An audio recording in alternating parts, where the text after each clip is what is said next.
Epilogue. The quiet things. The boundary lines have fallen for me in pleasant places.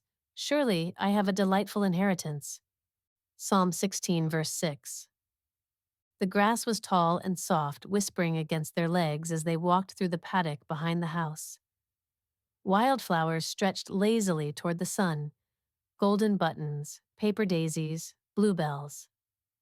The sky above was an open canvas of pale blue, scattered with slow-moving clouds that didn't threaten rain or storm, only shade, softness, time. Ruthie spread the old woolen picnic blanket near the base of the gum tree. It was worn at the corners and still smelled faintly of eucalyptus and summer dust. She eased herself down with a sigh, knees brushing over the ground, and smiled as Bear trotted past her, his graying coat still thick and warm, his gait slower now, but steady. James dropped the basket beside her and flopped down with a groan, stretching out beside her in the sun. Still think we should have brought the proper chairs, He said, shielding his eyes. And miss this view? Ruthie teased, nudging him with her foot. He turned to look, not at the wild hills or the distant lines of trees, but at her. No, wouldn't trade this for anything.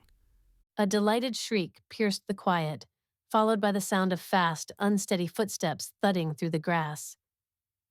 Eden, their daughter, golden curls wild and tangled, cheeks smudged with fig jam from lunch, her tiny arms flung wide as she ran toward Bear, who patiently tolerated her hugs and tugs and love offerings of small rocks and half-eaten fruit. "Bear," she shouted joyfully, as if she hadn't seen him every hour of every day of her life. He looked up from where he'd flopped in the grass, gave a single thump of his tail, and allowed her to crawl into the curve of his belly as though she belonged there, which of course she did. Ruthie's hand moved instinctively to her chest. She still hadn't grown used to the way her body reacted to moments like this, how it stored them like sacred memory, how it felt like her bones sighed with gratitude. You okay? James asked softly, sitting up now, elbow resting on his knee. She nodded, unable to speak just yet. Because how do you explain to someone that this was the thing you never knew how to hope for? That watching your daughter chase sunlight through a paddock while your husband watched you like you hung it in the sky, that this was what healing looked like, long after the crisis passed? She reached for his hand.